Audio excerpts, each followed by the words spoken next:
Hello all. In this class, we are going to discuss about the philosopher John Locke. Now you must be wondering why after discussing the Glorious Revolution, now I have the details about this philosopher, John Locke.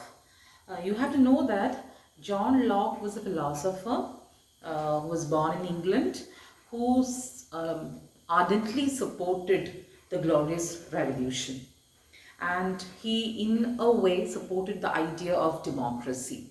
So we know like how after the Glorious Revolution England became a constitutional monarchy. So you could see how this could be very well seen in the writings of John Locke, the idea of a constitutional monarchy. So in the next slide you can see the image of John Locke, and in the next slide now I have tried to explain here why we are discussing now about John Locke. So he was a major supporter of constitutional monarchy, and he in fact spoke a lot about this notion of constitutional monarchy in his treatises on governments. Treatises on government. So he very openly said that if a government does not rise up to the expectations of the people, if they fail to deliver good governance, then the people have all the rights to evict that ruler or government. So this was exactly what happened during the Glorious Revolution. Let us see now what the term constitutional monarchy means. It means a system of government where you can see a monarch. He'll be there. He'll be the de facto ruler sort of.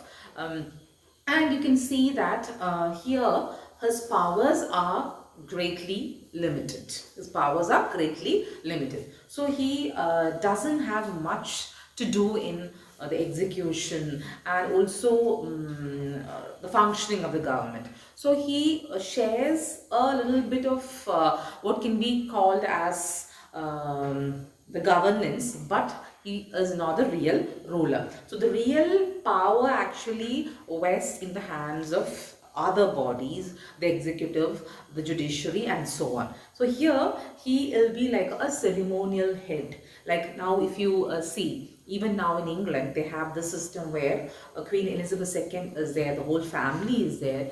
They are quite loved by the people, but at the same time, you can see how they do not have much power. They don't have power at all, I can say, where the power, everything is decided by the cabinet, the prime minister and the cabinet. So that is the meaning of constitutional monarchy. So let us see when England became a constitutional monarchy. I don't have to explain that to you. Like you know how after the Glorious Revolution, the Bill of Rights invited by the Bill of Rights, you could see how William and Mary jointly accepted the throne of England. And also there was a very important settlement that was in 1701 known as the Act of Settlement. The Act of Settlement 1701, which clearly stated that England would be a constitutional monarchy. That means the king will have limited powers. He could not rule according to his whims and fancies. He had to always consult the parliament, and he had to go by the wish of the majority. So that is what is known as constitutional monarchy, and England became a constitutional monarchy after the Glorious Revolution. So let us see how the whole of England is indebted to this philosopher John Locke for in fact putting forward this notion of constitutional monarchy. So first here in this slide, a little bit of personal details about John Locke. So born in 1632, he was born in England, and he came to be widely known as a father of liberalism. He was a liberal person in his outlook. That means he was not a conservative. He was much open to differences, and he could accept a lot of different opinions. So he could see that, you can understand that also that he was one of the first British empiricists who followed Francis Bacon, that particular school of thought known as empiricism. Empiricism here means like how this particular school uh, gave a lot of importance to experimentation, observation, drawing conclusion, and theories, like how it happens in science, where you can see how we don't simply assume things. Everything has to be proven scientifically, and that is what is known as empiricism. Now, he contributed to the development of epistemology, which is the system of knowledge, as you can rightly understand. Then also to political philosophy. Now, his writings largely influenced thinkers like Voltaire and Rousseau, who were the pillars behind the French Revolution. So we can see how John Locke's ideas not only inspired the Glorious Revolution but also the French Revolution, because those people who gave the intellectual backup to the French Revolution were greatly inspired by the ideals of John Locke. Then his area of interest are given here: metaphysics, epistemology, political philosophy, philosophy of mind, even economics. Then his works, major works, he mainly wrote about toleration, about religion, about governance. And you can see a letter concerning toleration is there, two treatises of government, very important, an essay concerning human understanding is there, some thoughts concerning education. Okay, so I've given you a list of his works, you can go through it later. His ideas, he contributed to a lot of ideas which included consciousness, consent of the governed, that is very important, consent of the governed. That means when a ruler rules, he has to get consent of the people. Then natural rights, that is like human rights, and social contract, about which we'll be discussing now. Then tabula rasa, that too I'll be discussing now. These are the important ideas.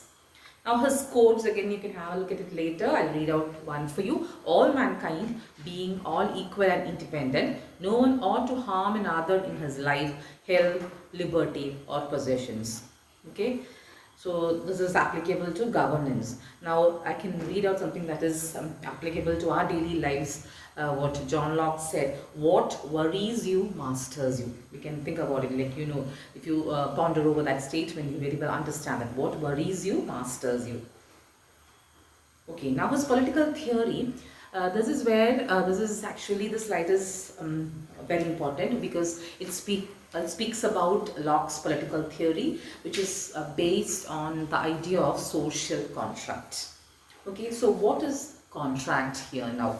Contract, as you know, the term means agreement between two people or two groups or two bodies. So here he said initially about the nature of human people.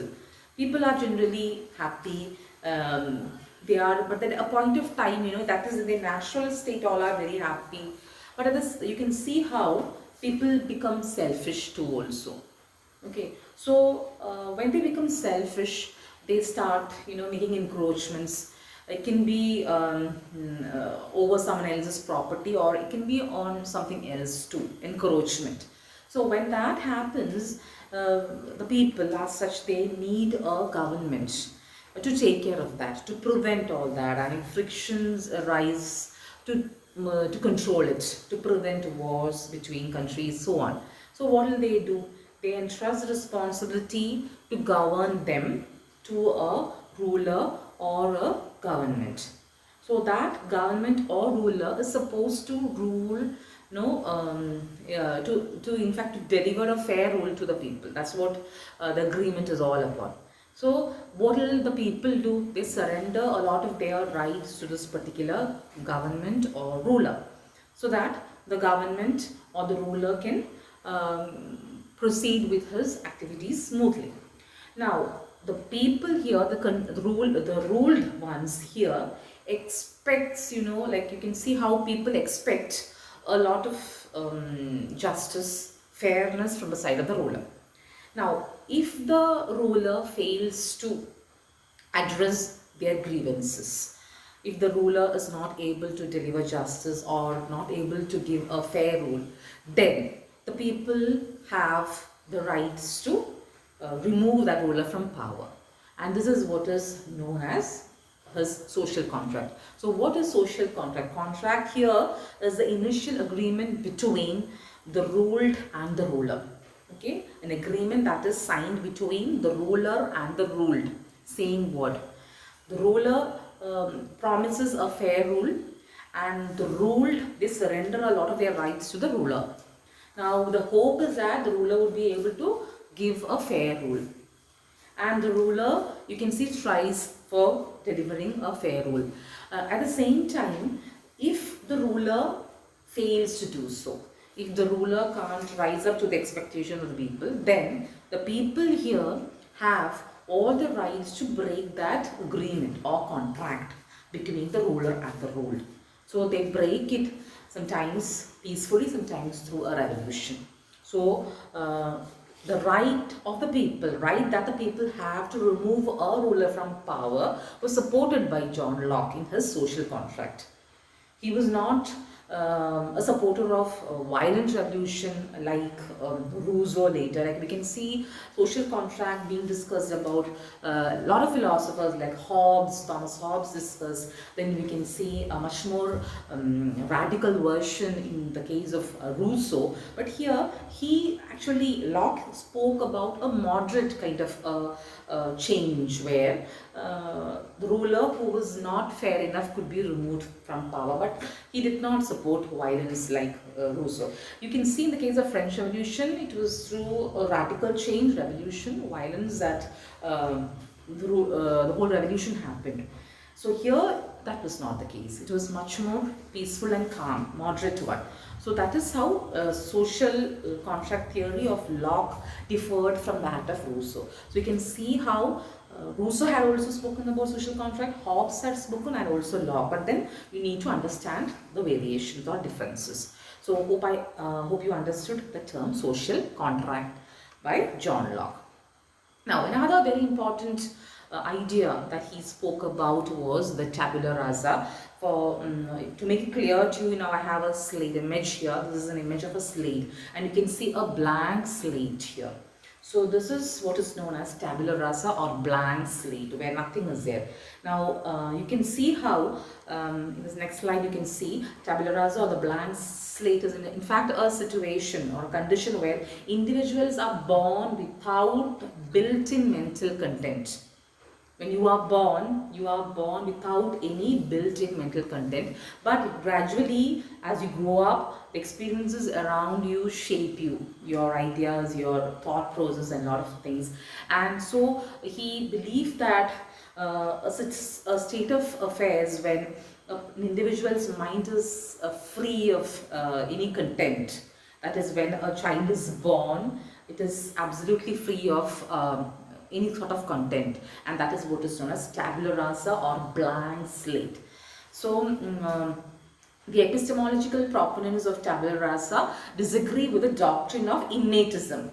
Okay, innatism actually speaks about that situation when people argue that mind is already born with the possession of a lot of knowledge. So that is exactly the opposite of what Locke said. So Locke was a proponent of the idea of tabula rasa, which said that mind is free, like a blank slate, when individuals are born.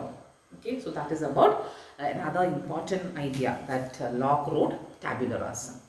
Now again, the next very important idea of Locke was regarding his religious toleration. So he believed in tolerance, but at the same time he did not like the idea of enforcing any kind of religious uniformity, imposing restrictions, and for example in the case of Puritan, how you could see how a lot of force was used to make people simple and austere. He was against that because he believed that would only create much more social disorder. People wanted freedom, people wanted to think freely, and that space should be given. So that is his notion of religious toleration. Okay, now he also spoke about human rights. Okay, then about the equality of sexes, etc., and gender parity. Then you can see how his ideas largely influenced a lot of revolutions. That includes American War of Independence and the Declaration of Independence, which they drafted later.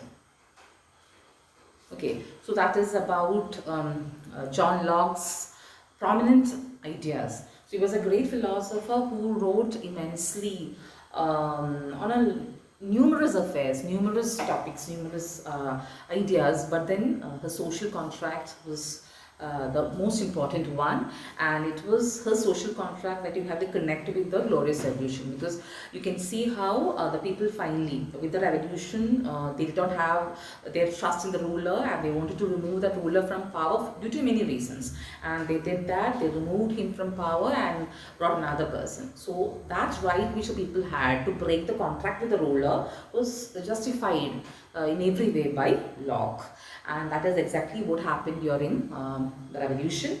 And you can see how that ushered in constitutional monarchy, which again was supported by Locke. So that is why we have discussed here now John Locke and his ideologies after having discussed the glorious revolution.